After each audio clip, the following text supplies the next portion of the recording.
Mapagpalang araw po sa ating lahat. Ako nga po pala si Andrea Jan Agner at welcome po sa aking 365 Daily Devotion ni Pastor Russell Ocampo Seminary Edition. At ngayong araw po ay November 25, 2025 at ang topic po natin ngayong araw ay Zealots. Sino ang disciple ni Jesus ang hindi mo kilala?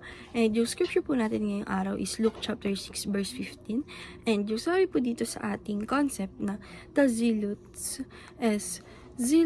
were a Jewish revolutionary group in the New Testament era who resist Roman rule, often through violence and political uprising. They longed for Israel's freedom but misunderstood God's kingdom as something to be attained by political revolution.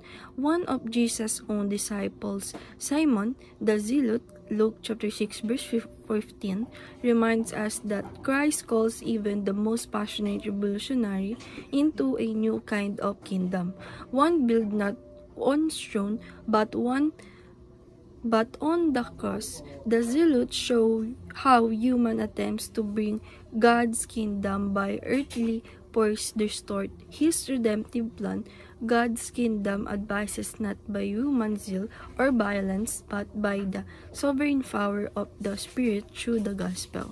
And sabi po dito sa ating scripture na Luke chapter 6 verse 15, Matthew, Thomas, James, son of Alphaeus, Simon, who was called the Zealot.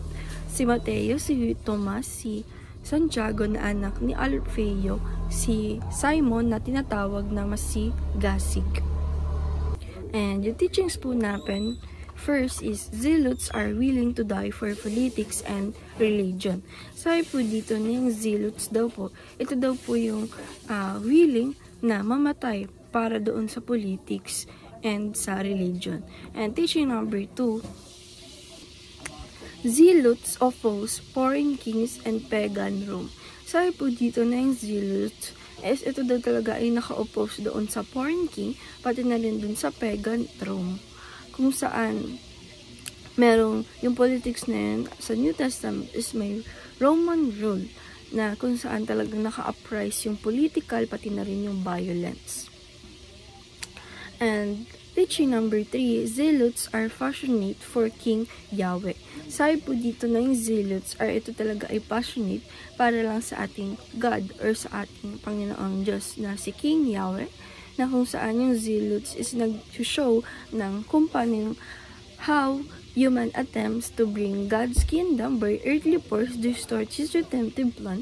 God's kingdom advises not by human zeal or violence, but by their sovereign power of Spirit through the gospel.